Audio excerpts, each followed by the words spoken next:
दोस्तों, लोगों को अपने आप से शिकायत रहता है कि मैं एक गरीब घर में पैदा हुआ हूँ, इसलिए मैं कोई ज़्यादा बड़ा व्यवसाय नहीं कर सकता। हाँ, मेरे पास पूँजी नहीं है।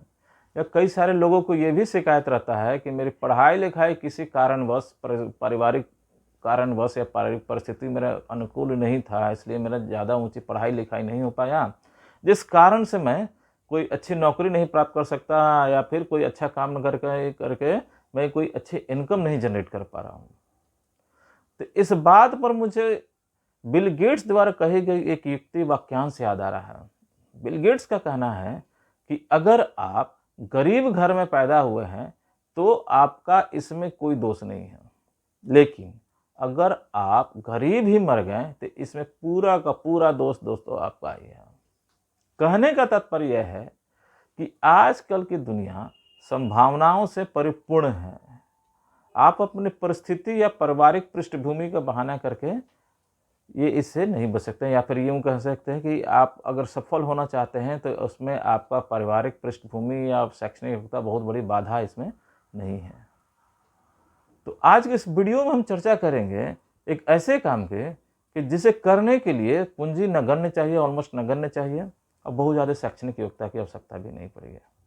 लेकिन अगर इनकम की अगर हम बात करें, तो आप जो बनाए हैं इनकम का क्राइटेरिया, आप वहाँ तक पहुँच सकते हैं। डिपेंड करता है कि आप उस काम को किस तरीके से ले रहे हैं और कैसे कर रहा है। नमस्कार दोस्तों, मेरा नाम प्रशांत है और मैं स्वागत करता हूं अपने इस YouTube चैनल प्रशांत एज पर। आगे बढ़ने से पहले आपसे निवेदन है कि अगर आप मेरे इस YouTube चैनल प्रशांत एज पर पहली बार आए हैं, तो आप इसे तत्काल सब्सक्राइब कर लें। लगे हाथ बेल आइकन भी दबा दें, ताकि जब भी मैं कोई नया वीडियो अपलोड करूं, उसका नोटिफिकेशन आपको तत्काल मिल जाए और कोई भी महत्वपूर्ण वीडियो छूट ना पाए। चलिए मूल विषय पर आते हैं। दोस्तों, आप एक इंश्योरेंस एजेंट बनकर लाखों करोड़ों कमा सकते हैं। इससे कोई फर्क नहीं पड़ता कि वर्तमान में आपकी उम्र क्या है, आप किस पारिवारिक पृष्ठभूमि से हैं, आपकी आर्थिक वर्तमान स्थिति क्या है। कोई भी 18 वर्ष से ऊपर का व्यक्ति जो मैट्रिक उत्तीर्ण हो, इस काम को कर सकता है। आपको लग सकता है कि इंश्योरेंस का काम एक छोटा मोटा व्यक्ति का काम है, मैं क्यों इसको करूं। तो मैं आपको बता दूं कि अभिषेक बच्चन, उन्होंने ये काम किया है।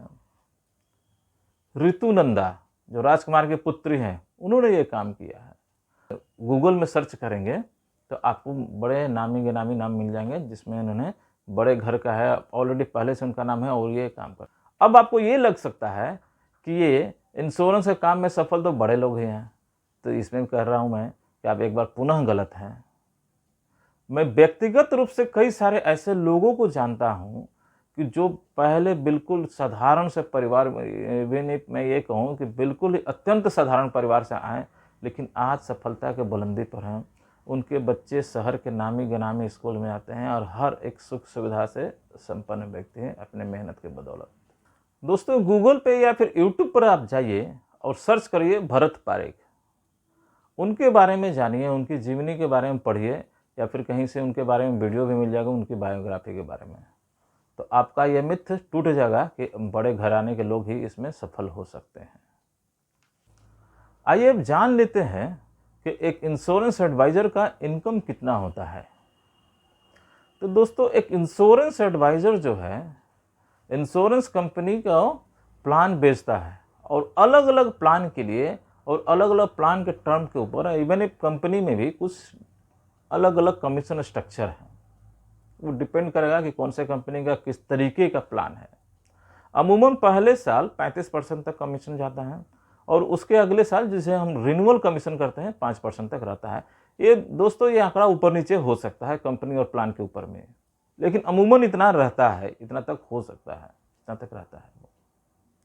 तो जब एक इंश्योरेंस एजेंट पहला कोई प्लान बेचता है, तो उसको पहले साल उसको 35% कमीशन मिला, उसके अगले साल जब जब वो पैसा देगा, सपोज कीजिए कि 20 साल का प्लान बेचा, तो पहले साल तो 35% आ गया और उसके अगले साल ही वो प्रीमियम जमा करना है या पैसा जमा करेगा, तब उसको 5% आएगा। यानी कि आप एक बार काम करके बार बार भुगतान प्राप्त कर रहे हैं। मीन्स कि आप एक निरंतर आने वाली आय का निर्माण कर रहे हैं। तो दोस्तों, आशा करता हूं कि मेरे द्वारा दी गई जानकारी आपको उपयोगी लगा तो इसे लाइक करें और मित्रों के साथ, प्रियजनों के साथ इसे शेयर करें। अगले वीडियो में हम जानेंगे कि एक इंश्योरेंस एजेंट हम कैसे बन सकते हैं, क्या क्या हमें कागजी कार्रवाई और क्या क्या हमें करना पड़ेगा। तब तक के लिए धन्यवाद।